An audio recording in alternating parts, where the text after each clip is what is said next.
Hi, Terry VanNoy. Welcome to Math Class with Terry V. Hope this video helps you out, and if you enjoy it, please share it, comment, or like it. And you can also go to my website, MathPowerLine.com.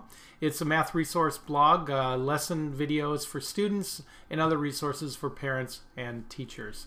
Give me a call or go to my website or email. All right, let's go to today's lesson.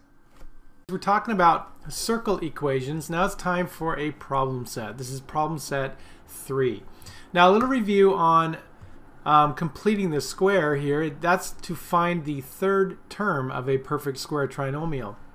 And the rule is you take half of this middle term and you square it. Okay, simple as that. Half of the middle term and square it. Now when you're working with a circle equation in standard form, it looks like this. And this first group here, the x squared group, is a squared binomial, but you have to have a completed square in order to be able to factor it like that. And the same with the y group. So the standard form of a circle equation has an x group squared plus a y group squared equals some kind of a constant, which is representing the radius squared. And if you can manipulate through some algebra steps a equation here into this form, then you know it's a circle and the HK point is the center. That's the goal, is to be able to graph it once you manipulate it and put it in standard form. Alright, well, we got to complete the square, and I want to have you try these two problems. Just a hint now, remember that on the left we want to group the x terms together and the y terms together and move that constant to the other side and then complete the square. Alright, try that for both. Hit pause and come back.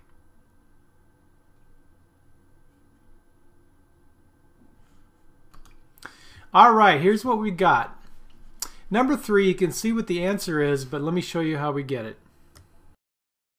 Well, the first step is to notice the constant here of a -10, and we got to get that over to the other side. So we're going to add 10 to each side, and that will give us a positive 10 over there. And then on the left, we need to group the x terms together. So x squared plus 2x. Now leave a gap because we have to complete the square there.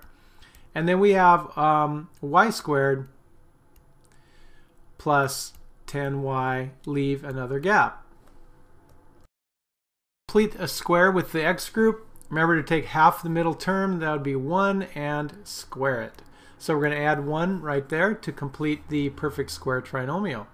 Here we have 10y in the middle, so half of that is 5, and square that, 25. Now the total that we added here is 26. So on the other side of the equal sign, add 26. So keep it balanced. What you add on the left, you have to add on the right. Then we finish by factoring out this perfect square trinomial, which would be x plus 1 squared and y plus 5 squared.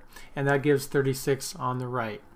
Now remember, in standard form of a circle, we have to have a subtraction concept here. And so the center has to be at -1 and -5. Let's write it this way. Alright, so center, -1, -5. The radius obviously would be 6 because that's supposed to be a squared radius right there. And then we can take it from there and put it on a graph. Alright, number 4. Hopefully you've given it a shot. Let's see. There's the constant, 157. We want to move it over to the other side. Alright, so that will be a -157 when we subtract it. So group the x parts together, x squared minus 4x. Okay, you want to leave a gap to complete the square. And then we have y squared plus 26y. Leave another gap to complete the square there. Alright, looking at this first x group here, half of -4 is -2, and you square it to make it +4. Now we have completed the square.